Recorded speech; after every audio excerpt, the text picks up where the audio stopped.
tahu kalian semua pada kangen sama cerita gue kan?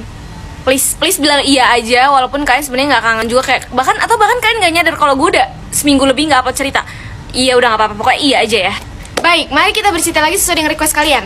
Ada yang request gak sih? Iya pokoknya anggap aja ada yang request ya. Gue mau cerita waktu masa-masa SD yang sangat-sangat tolol ini. Jadi enggak, gue liatnya emang gue kayak masa SD agak rada-rada ya, karena kebanyakan cerita-cerita aneh dan gak jelas itu di masa-masa SD. Waktu SD gue tuh kalau ke sekolah selalu jalan kaki ya, karena rumah gue ke SD gue tuh gak terlalu jauh. Kalau jalan kaki tuh kayak 5 menitan. Kalau lo nanya kalau ngerayap gimana Min? Kalau ngerayap kayaknya 10 menit, karena gue pernah nyoba sih. Sementara teman-teman gue ini rata-rata diantar sama emak bapaknya. Gue kan bapak gue kerja ya, emak gue gak bisa naik motor. Jadi kayak mau nganterinnya gimana, sama-sama jalan kaki ya ngapain gitu. Mending gue sendiri. Jadi gue tuh selalu gak punya teman barengan buat jalan kaki.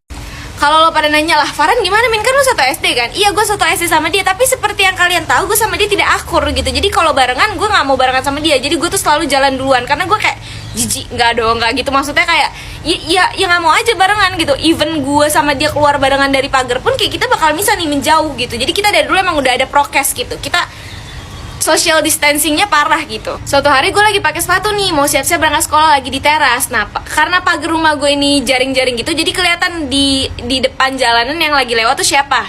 Ada temen gue lewat nih, biasanya dia diantar sama bapaknya. Ini dia tuh 1 tahun di atas gue, kakak kelas gue, namanya pakai nama samaran ya, namanya Putri aja. Nah terus dia manggil gue lagi nunduk ke bawah, tiba-tiba gue dipanggil Pia gitu. Nah btw nama panggilan gue waktu SD tuh Pia. Terus gue nengok lah, terus kayak Putri, gue bilang gitu.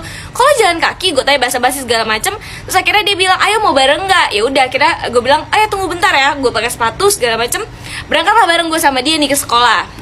Keesokan harinya dia tuh jalan kaki terus. Jadi memang si Putri ini udah gak diantar sama bapaknya lagi. Cuma karena dulu kan gue anaknya gak kepoan ya, jadi kayak gue oh gitu ya. Kalau sekarang mungkin gue bakal nanya gitu, emang kenapa bapak lo kok bisa sih gak mau anterin lagi? Kan lo anaknya, gimana sih kalau gitu. Kalau dulu kan gue gak kepoan, jadi gue kayak oh ya udah kita seterusnya berangkat bareng aja. Nah terus besokannya tuh selalu berangkat bareng. By the way, si Putri ini tuh maksud bapak yang tadi gue bilang itu ada bapak tirinya. Jadi dia tuh anak yatim ya, kalau bapak yang yatim. Dan itu berlangsung ada kali 1 mingguan full. Setiap hari si Putri ini selalu nyamper gue setiap mau berangkat sekolah. Awalnya gue seneng karena gue punya teman barengan, tapi lama-lama gue sifat dakjal gue muncul nih, jangan ditiru ya. Jadi emak gue kan tahu nih kalau si Putri ini anak yatim. Jadi setiap Putri nyamper gue pasti selalu dikasih uang saku sama emak gue, dan itu tiap hari. Dan jumlahnya menurut gue gede waktu gue dulu SD. Dan muncullah gitu rasa iri, dengki. Aduh setan banget emang nih, setan suka ngegoda ya. Jadi kayak gue di situ ngerasa apa nih si Putri sengaja nih nyamper gue biar dapet duit